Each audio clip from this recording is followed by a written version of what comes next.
राज्याभिषेक करताना त्यांचं कुमकुम टोळ अंगठ्याने केलं, पायाच्या अंगठ्याने. निलंबन का अध्यक्ष महोदय?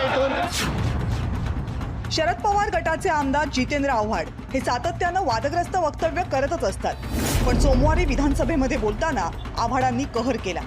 छत्रपती शिवाजी महाराज आणि त्यांच्या राज्याभिषेकाला अनुसरून जितेंद्र आव्हाड यांनी अत्यंत संतापजनक वक्तव्य केलं. जे वक्तव्य त्यांनी केलं ते काढून टाका. साहजिकच सत्ताधारी आणि विरोधी पक्षातले सर्वच आमदार आव्हाडांवर संतापले आणि त्यांनी माफी मागावी अशी मागणी केली.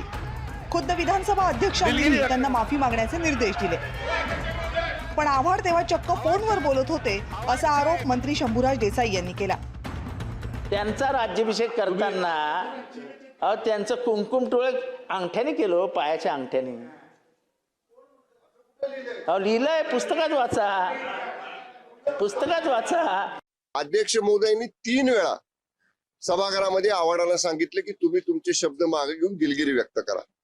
आव्हाड काय दिलगिरी व्यक्त करायला तयार नव्हते. अध्यक्ष निर्देश देत असताना आव्हाड सभागृहामध्ये मोबाईलवर काहीतरी बघत होती. अखेर आव्हाडांनी माफी मागितली, पण प्रकरण तिथं संपलं नाही. आव्हाडांना निलंबित करा अशी मागणी गृहराज्यमंत्री आणि शिवसेनेचे नेते योगेश कदम यांनी केली. राजकारणी व्यक्तींनी असं वक्तव्य करणं म्हटल्यानंतर मला वाटतं ह्याचे पडसाद जे उमटत आहेत ते साहजिक आहे आणि ह्या वक्तव्याचा आम्ही निषेध देखील करतो. आणि होय, जितेंद्र आव्हाड यांचं निलंबन झालंच पाहिजे. आता इथंच एंट्री होते राजकारणाची. आव्हाडांच्या बचावासाठी महाविकास आघाडीचे पक्ष धावून येतील असं वाटलं, पण घडलं भलतंच.